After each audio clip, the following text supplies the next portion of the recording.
Sunder's on the map right now. This video I wanted to talk a little bit about the value of finding good flanks as an infantry player and how to do that on a few classes. First thing I wanted to say about flanking before we get into the first highlight here is the fact that when you get a good flank, you can line up a series of kills and really assist your team. In order to do so, it sometimes requires some unique positioning and reading of the battlefield in order to know when you have that opportunity. In this clip here, you'll see my heavy in this very contained fight find the right angle and take down a few people. Side of it, please.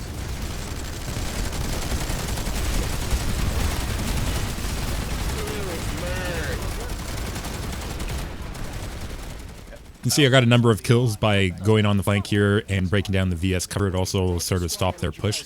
Let's go ahead and talk about infiltrators though and their ability in flanking. You'll see in this clip here that I managed with my cloak and positioning to get a really great flank on some VS players that were trying to come in the tech plant from outside. Now, obviously, the first thing you have to be able to do when you're a flanker, particularly a close-in flanker, infiltrator, or heavy particularly, you have to win 1v1s and get yourself into position off of winning them. Keep them involved. They've got fucking loads of maps just running up. Gal from Smoke Gate.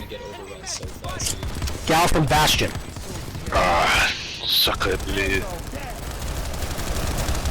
So Yeah, we were. So you can see after I won that initial battle to get outside, with my cloak I found a position where I had a bit of cover, and with the enemies more worried about trying to break inside, I had a good angle to line up on them and take them all out there, resulting in a number of kills and cleanup. Now, light assaults are one of the best flanking classes simply because their jump jets allow them to access cover of different heights and move between them very quickly. Some same things still apply here. You got to be aware of your surroundings when you're setting up your flank, and importantly, win those 1v1 battles when you're aware that someone is going to be on you while you're trying to flank. Let's go ahead and take a look what happens here.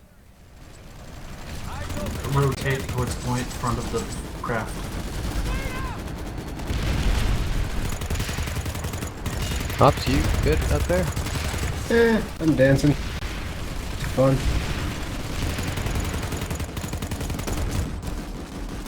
There's no quit in a TR, soldier. So I got an audio bug where I hear the one-hit kill knife rev whenever I'm not in a vehicle.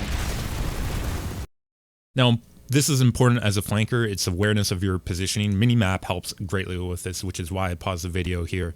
You can see the VS started to react to me after I've had a series of kills and have been on that flank for a while.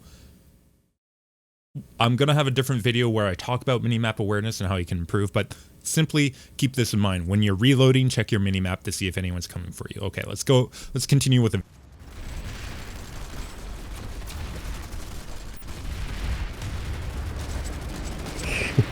Have you tried relogging? Yeah, that's I'm too lazy to go through the relog process. Yeah, I was gonna say the problem with relogging is relogging.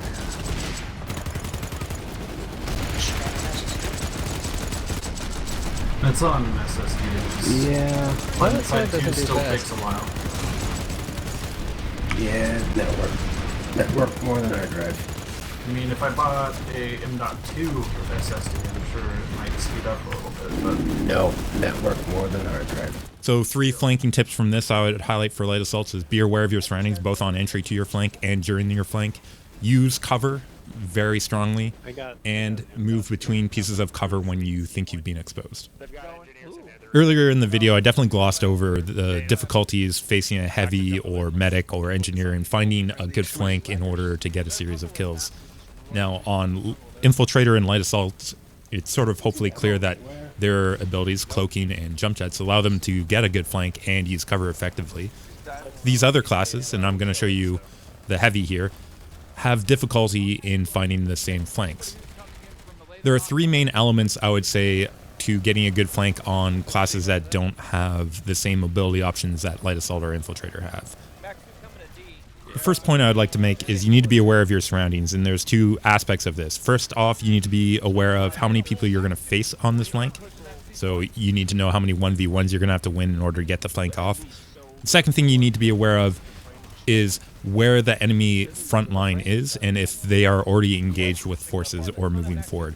That allows you to know where you have to end up. And if they're not engaged, you also know that you will become their target. So keep that in mind. The second point I would make is the importance of keeping your shield up or your overcharged shield up and ready. Now, you're going to face usually a lot more damage on the sides when you're a non-mobility class. In order to get your flank off, you need to recharge your shield before you re-enter the fight. So if you have had a number of 1v1s, you need to let yourself get back to full health before you engage the next one. So you need patience is what I'm trying to say here in order to get a good flank off. Outside? Yeah, no, inside by the wall. The third and final point I would make for flanking as a non-mobile class is know your escape path. And that is because often you'll get one or two people trying to kill you when you found your flank initially. And if you back off just a little bit and engage those people 1v1, you can get back onto the same flank and continue your kill streak. Get centralized position northwest of B, please. Believe it or not, I tried to keep this video pretty brief and a slow overview with some major points to consider when you're flanking. I can get into a lot more detail when it comes to each of the different infantry classes, as well as how to perform flanking with proper teamwork. And of course, flanking as vehicles, which is a whole separate topic. If you're interested in me doing some of those videos, let me know down in the comments. I'll definitely get around to it. I do have some other videos up and coming with respect to reviewing some of our plays, again, from mercenary operations, so keep your eyes out for that in the next couple of weeks. And as always, thanks for watching, and I'll see you guys in the next video.